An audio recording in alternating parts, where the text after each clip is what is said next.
Praise Lord. ദൈവനാമത്തിന് മഹത്വം ഉണ്ടായിരിക്കട്ടെ. എല്ലാവർക്കും വേഗം വരുന്ന കർത്താവ് യേശു ക്രിസ്തുവിന്റെ നാമത്തിൽ എൻ്റെ സ്നേഹവന്ദനം.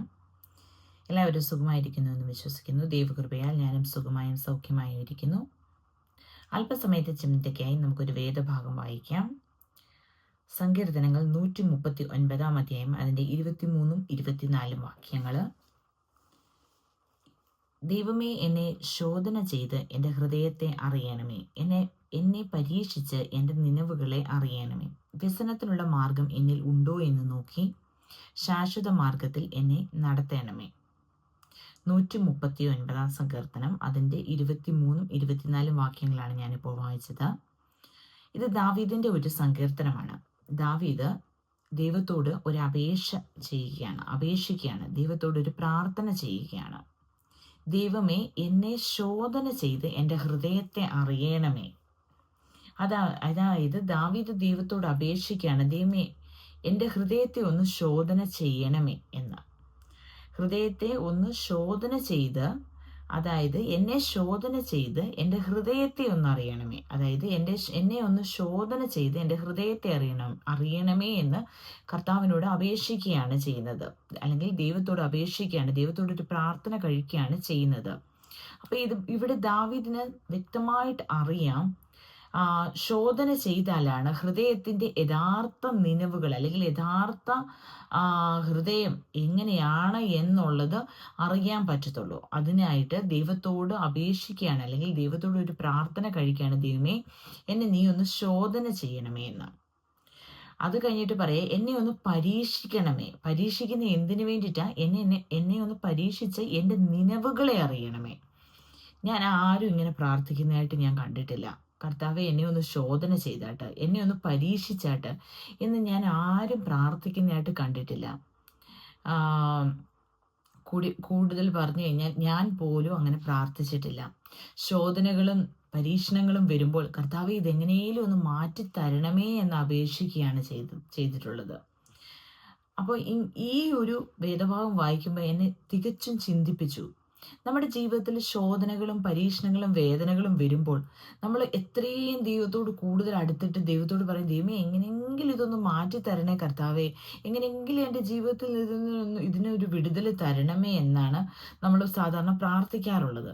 പക്ഷെ ഇവിടെ ശോധന ചെയ്യണമേ എന്ന് ദാവീദ് ദൈവത്തോട് അപേക്ഷിക്കുകയാണ്. എന്നെ ഒന്ന് ശോധന ചെയ്യണമേ, എന്നിട്ട് എൻ്റെ ഹൃദയത്തെ നീ ഒന്ന് അറിയേ, എൻ്റെ ഹൃദയത്തിൻ്റെ യഥാർത്ഥമായ ആ വിചാരങ്ങൾ എന്താണെന്നൊന്ന് നീ ഒന്ന് അറിയേ, അല്ലെങ്കിൽ എന്നെ ഒന്ന് പരീക്ഷിച്ചായിട്ട് നീ ഒന്ന് പിന്നെ ഒന്ന് പരീക്ഷിക്ക്, എന്നാലേ എൻ്റെ ആ നിലവുകളെ ഒന്ന് അറിയണമേ. എന്നിട്ട് എന്തിനു വേണ്ടിയിട്ടാണ് ഈ ഹൃദയത്തെയും നിലവുകളെയൊക്കെ അറിഞ്ഞിട്ട് എന്തിനു വേണ്ടിയാണ്?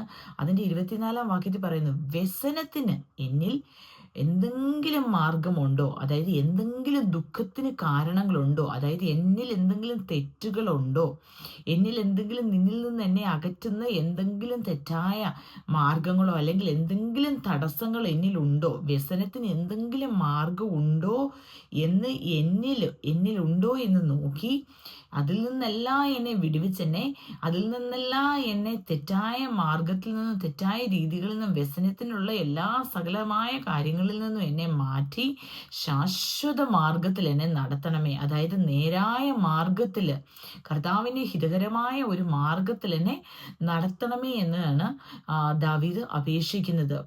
ഈ ചിന്തകൾ, ഈ പ്രാർത്ഥന, ദാവീദിൻ്റെ ഈ പ്രാർത്ഥനയെ കുറേയേറെ ചിന്തിപ്പിച്ചു.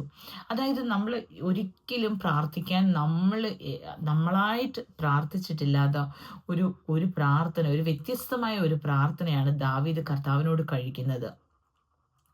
ആ ഹൃദയത്തിനെ ആ നിലവുകളെ, അല്ലെങ്കിൽ ആ ശോധന ചെയ്യുമ്പോൾ ആ യഥാർത്ഥമായ ഹൃദയത്തെ തിരിച്ചറിയുവാനും, പരീക്ഷണങ്ങൾ ജീവിതത്തിൽ വരുമ്പോൾ ആ നിലവുകൾ യഥാർത്ഥമായും തിരിച്ചറിയാൻ കഴിയുമെന്ന് ദാവീദ് പരിപൂർണമായും വിശ്വസിച്ചു. അതുപോലെ തന്നെ അങ്ങനെ ആ വ്യസനത്തിൻ്റെ മാർഗത്തിനെ ആ ജീവിതത്തിൽ നിന്ന് കണ്ടുപിടിക്കുവാനും, അതിനെയെല്ലാം ഉപേക്ഷിച്ച്, വ്യസനിക്കാനുള്ള സകല മാർഗങ്ങളും ഉപേക്ഷിച്ച് ശാശ്വതമായ ഒരു സമാധാനത്തിൻ്റെ, ശാശ്വതമായ കർത്താവ് ആഗ്രഹിക്കുന്ന രീതിയിൽ അത് ആ മാർഗത്തിൽ എന്നെ നയിക്കുവാൻ ഇത് കാരണമാകും, അല്ലെങ്കിൽ ഈ ശോധന അല്ലെങ്കിൽ ഈ പരീക്ഷണങ്ങൾ കാരണമാകും എന്ന് ദാവീദ് പരിപൂർണമായും വിശ്വസിക്കുന്നു. അതുകൊണ്ടാണ് ഈ ദാവീദ് കർത്താവിനോട് ഇങ്ങനൊരു പ്രാർത്ഥന അല്ലെങ്കിൽ ഒരു യാചന കഴിക്കുന്നത്. അതിനോടൊപ്പം തന്നെ ഞാൻ ഒരു വേദഭാഗം വായിക്കുവാൻ ആഗ്രഹിക്കുന്നു. എങ്ങനെയാണ് ഈ വേദനകൾ അല്ലെങ്കിൽ ശോധനകൾ അല്ലെങ്കിൽ പരീക്ഷണങ്ങൾ ജീവിതത്തിൽ വരുമ്പോൾ നമുക്ക് എങ്ങനെയാണത് തിരിച്ചറിയാൻ പറ്റുന്നത്? നമ്മൾക്ക് നമ്മുടെ വ്യസനത്തിലുള്ള മാർഗത്തിനെ നമുക്ക് എങ്ങനെ തിരിച്ചറിയാൻ പറ്റും? അതിനാണ് 2 കൊരിന്ത്യർ 13-ാം അധ്യായം അതിന്റെ 5-ാം വാക്യത്തിൽ പറയുന്നു, നിങ്ങൾ വിശ്വാസത്തിൽ ഇരിക്കുന്നുവോ എന്ന് നിങ്ങളെ തന്നെ പരിശോധിപ്പിൻ. അതായത് ഈ ശോധനകളും ഈ പരീക്ഷണങ്ങളും വരുമ്പോൾ നമുക്ക് നമ്മളെ തന്നെ ചിന്തിക്കുവാൻ നമുക്കൊരു അവസരം കിട്ടും. അതായത് നമ്മൾ വിശ്വാസത്തിൽ തന്നെയാണോ ഇരിക്കുന്നത്? നമ്മൾ ശാശ്വത മാർഗത്തിൽ തന്നെയാണോ ഇരിക്കുന്നത്? കർത്താവിൻ്റെ സന്നിധിയിൽ നേരായ രീതിയിലാണോ നിൽക്കുന്നത് എന്ന് നമ്മളെ തന്നെ ഒന്ന് പരിശോധിക്കുവാൻ നമുക്ക് ഒരു അവസരം കിട്ടും. നിങ്ങളെ തന്നെ, അതായത് വചനം പറയുന്നത് 2 കൊരിന്ത്യർ 13:5 പറയുന്നത്, നിങ്ങൾ വിശ്വാസത്തിൽ ഇരിക്കുന്നു എന്ന് നിങ്ങളെ തന്നെ പരിശോധിപ്പിൻ, നിങ്ങളെ തന്നെ ശോധന ചെയ്യുവിൻ, നിങ്ങൾ കൊള്ളരുതാത്തവർ അല്ല എന്ന് വരികിൽ യേശുക്രിസ്തു നിങ്ങളിലുണ്ട്. അപ്പം നിങ്ങളെ തന്നെ ശോധന ചെയ്യുമ്പോൾ നിങ്ങൾക്ക് മനസ്സിലാകും നിങ്ങൾ യേശുക്രിസ്തു നിങ്ങൾ ഉള്ളവരാണോ എന്ന്, നിങ്ങളുണ്ടോ എന്ന് നിങ്ങളെ തന്നെ തിരിച്ചറിയുവാൻ സാധിക്കൂ എന്നാണ് പറയുന്നത്. അങ്ങനെ തിരിച്ചറിഞ്ഞ് ജീവിക്കുന്ന ഒരു വ്യക്തിയുടെ ജീവിതത്തിനെ ഒന്നുകൂടി ഉറപ്പിക്കാനുള്ള ഒരു ദൈവവചനമാണ് 2 കൊരിന്ത്യർ 5:10 വാക്യത്തിൽ പറയുന്നത്. അവനവൻ ശരീരത്തിൽ ഇരിക്കുമ്പോൾ ചെയ്യുന്നത് നല്ലതായാലും തീയതാകലും അതിൻ്റെ തക്ക പ്രതിഫലമാണ് നമുക്ക് കിട്ടാൻ പോകുന്നത്. അതായത് അവനവൻ ശരീരത്തിൽ ഇരിക്കുമ്പോൾ ചെയ്തത് നല്ലതാകിലും തീയതാകിലും അതിന് തക്കവണ്ണം പ്രാപിക്കേണ്ടതിന് നാം എല്ലാവരും ക്രിസ്തുവിൻ്റെ ന്യായാസനത്തിൻ്റെ മുൻപാകെ വെളിപ്പെടേണ്ടതാകുന്നു. അപ്പോൾ ശാശ്വത മാർഗം എന്തിനാണ് നമ്മൾ തിരിച്ചറിയേണ്ടത്? അതായത് നമ്മളുടെ പ്രവൃത്തികൾ നല്ലതാണോ? നമ്മൾ വിശ്വാസത്തിൽ തന്നെയാണോ ഇരിക്കുന്നത്? കാരണം നമ്മൾ എന്താണ് ചെയ്യുന്നത്, നല്ലതാകിലും തീയതാകിലും അതിന് തക്ക പ്രതിഫലമാണ് നമുക്ക് കിട്ടാൻ പോകുന്നത്. നമ്മൾ ആ ന്യായാസനത്തിന് മുമ്പാകെ നിൽക്കുമ്പോൾ ആ തക്ക പ്രതിഫലം നമുക്ക് തരുന്ന ആ പിതാവായ ദൈവത്തിന്റെ മുൻപാകെ നിൽക്കുമ്പോൾ നമുക്ക് നല്ലൊരു പ്രതിഫലം ആ പിതാവായ ദൈവത്തിൽ നിന്ന് കിട്ടേണ്ടതിന് വേണ്ടിയിട്ട് നമ്മൾ ഈ ജീവിതത്തിൽ ഈ ശോധനകളും പരീക്ഷണങ്ങളും നമ്മുടെ ജീവിതത്തിൽ വരുമ്പോൾ നമ്മൾ നമ്മളെ തന്നെ ഒന്ന് ശോധന ചെയ്യണം, നമ്മളെ തന്നെ ഒന്ന് ചിന്തിക്കണം. ഞാൻ ശരിയായ മാർഗത്തിലാണോ നിൽക്കുന്നത്? ഞാൻ വിശ്വാസത്തിൽ തന്നെയാണോ ഉറച്ചു നിൽക്കുന്നതെന്ന് നമ്മളെ തന്നെ പരീക്ഷിച്ച് നോക്കണം, അല്ലെങ്കിൽ നമ്മളെ തന്നെ ചിന്തിച്ച് നോക്കേണ്ടത് ആണ്. പലപ്പോഴും വേദനകളും ശോധനകളും വരുമ്പോൾ നമ്മൾ ചിന്തിച്ചു പോകും, നമ്മൾ എങ്ങനെയാണ് ഇതിനെ ഓവർകം ചെയ്യാൻ പറ്റുന്നത്? കർത്താവ് എനിക്ക് അതിനുള്ള കൃപ തരണമേ. ഒരിക്കലും ഭാരപ്പെടല്ലേ, വിഷമിക്കരുത്. കർത്താവ് നമ്മുടെ കൂടെയുണ്ട്. കർത്താവ് നമുക്ക് നമ്മുടെ ജീവിതത്തിൽ വരുന്ന ഓരോ പരീക്ഷണങ്ങളിലും ഓരോ ശോധനകളിലും എന്താണ് വരുന്നത്? കർത്താവിൻ്റെ കൃപ, ദൈവത്തിൻ്റെ കൃപ നമ്മളോടൊപ്പമുണ്ട്. അത് നമ്മുടെ വ്യസനത്തിന് എന്തെങ്കിലും മാർഗം നമ്മളിൽ ഉണ്ടോ എന്ന് നമ്മളെ ഒന്ന് പരീക്ഷിച്ചറിയുവാൻ, ഒന്ന് ശോധന ചെയ്ത് അറിയുവാൻ നമ്മുടെ ജീവിതത്തിൽ വരുന്ന ഒരു അവസരമാണ്. അത് നമ്മൾ തിരിച്ചറിഞ്ഞ് നമ്മളെ ശാശ്വത മാർഗത്തിൽ നടത്തുവാൻ നമ്മുടെ പിതാവായ ദൈവം സർവശക്തനായ ദൈവമാണ്. നമ്മുടെ ജീവിതത്തിൽ ശോധനകളും വേദനകളും വരുമ്പോൾ നമുക്ക് എങ്ങനെയാണ് ഇതിനെ ഓവർകം ചെയ്യാൻ പറ്റുന്നത്? അതിനു വേണ്ടിയിട്ട് എഫേസ്യറിന്റെ പുസ്തകം അതിൻ്റെ 6-ാം അധ്യായം 13-ാം വാക്യം തൊട്ട് അതിൻ്റെ 18-ാം വാക്യത്തിൽ നമ്മളെ ബലപ്പെടുത്തുന്ന, നമ്മളെ നിലനിർത്തുന്ന, നമ്മുടെ പരീക്ഷണങ്ങളും ശോധനകളും നമ്മുടെ വിശ്വാസത്തിന് പല ചലഞ്ചസ് ഉണ്ട്. പല രീതിയിലാണ് പലരുടെയും ജീവിതത്തിൽ പല രീതിയിലാണ് ചലഞ്ചസ് വരുന്നത്. നമ്മൾ എങ്ങനെ അതിനെ നമുക്ക് ഓവർകം ചെയ്യാൻ പറ്റും, അല്ലെങ്കിൽ എങ്ങനെ നമുക്ക് അതിൽ നിലനിൽക്കാൻ പറ്റും, അതിനെ നമുക്ക് ബലപ്പെടുത്താൻ നമ്മളെ ബലപ്പെടുത്തുന്ന നമ്മുടെ ദൈവവചനമാണ് എഫേസ്യർ 6:13 തൊട്ട്. അതുകൊണ്ട് നിങ്ങൾ ദുർദിവസത്തിൽ എതിർക്കുവാനും സകലവും സമാപിച്ചിട്ട് ഉറച്ചു നിൽപ്പാനും കഴിയേണ്ടതിന് ദൈവത്തിന്റെ സർവായുധ വർഗം എടുത്തുകൊള്ളുവിൻ. ദൈവത്തിന്റെ സർവായുധ വർഗം നമുക്ക് ആ ശോധന വേളയിൽ, പരീക്ഷണ വേളയിൽ നമുക്ക് നിലനിൽക്കുവാൻ ദൈവം നമുക്ക് സർവായുധ വർഗം നമുക്ക് തന്നിട്ടുണ്ട്. നിങ്ങളുടെ അരയ്ക്ക് സത്യം കെട്ടണം. നമ്മളുടെ അരയ്ക്ക് സത്യം കെട്ടണം. എപ്പോഴും സത്യം എന്നുള്ളൊരു സത്യം നമ്മുടെ അരയ്ക്ക് കെട്ടണം. നീതി എന്ന കവചം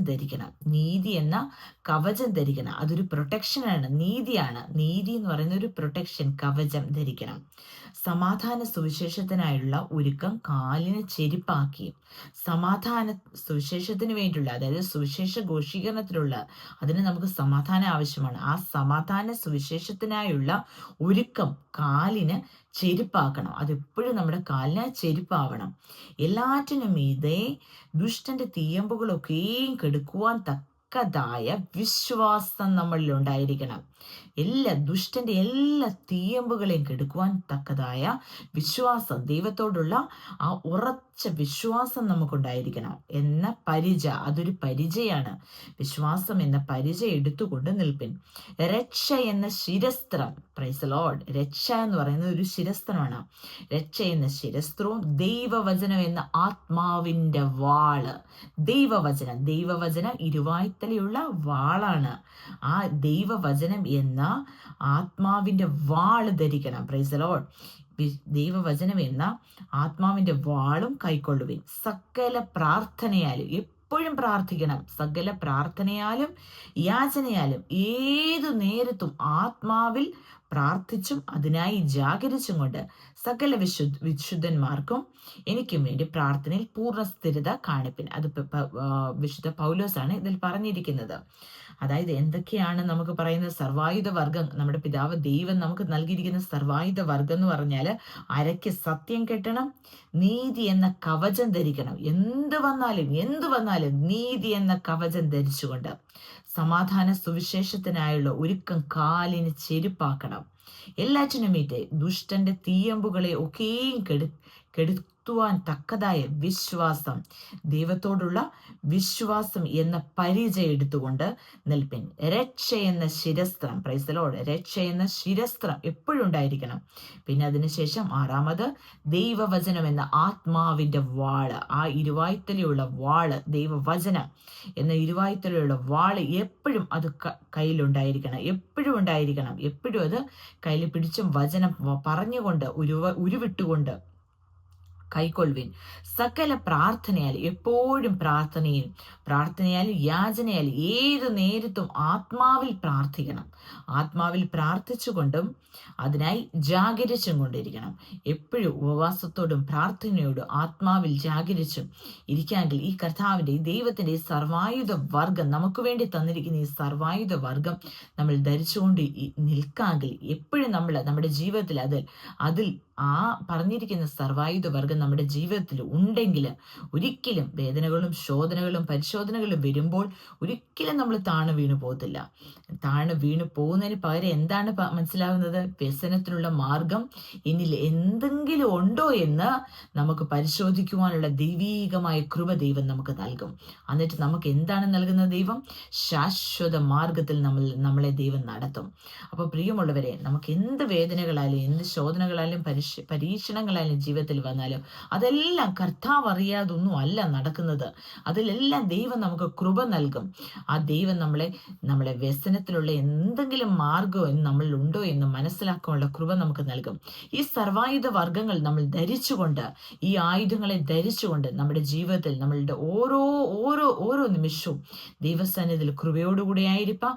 ജീവിതത്തിൽ ഓരോ നിമിഷവും ഈ വചനങ്ങളാൽ സർവായുധ വർഗങ്ങൾ നമ്മുടെ ജീവിതത്തിൽ ധരിച്ചുകൊണ്ട് നമ്മുടെ ജീവിതം നമ്മുടെ മുന്നോട്ട് നയിക്കാം എന്നുള്ള പ്രാർത്ഥനയോടും വിശ്വാസത്തോടും ഈ ആത്മാവിലുള്ള ജാഗരണത്തോടും കൂടി നമ്മൾ മുന്നോട്ട് ജീവിതം നയിപ്പാൻ ദൈവം നമ്മളെ ഓരോരുത്തരെയും സഹായിക്കട്ടെ, അനുഗ്രഹിക്കട്ടെ എന്ന് പ്രാർത്ഥിച്ചുകൊണ്ട് ഈ വാക്കുകളിൽ നിന്നും ഇരുന്നോളുന്ന ദൈവം നമ്മളെ ഓരോരുത്തരെയും സഹായിക്കട്ടെ, അനുഗ്രഹിക്കട്ടെ.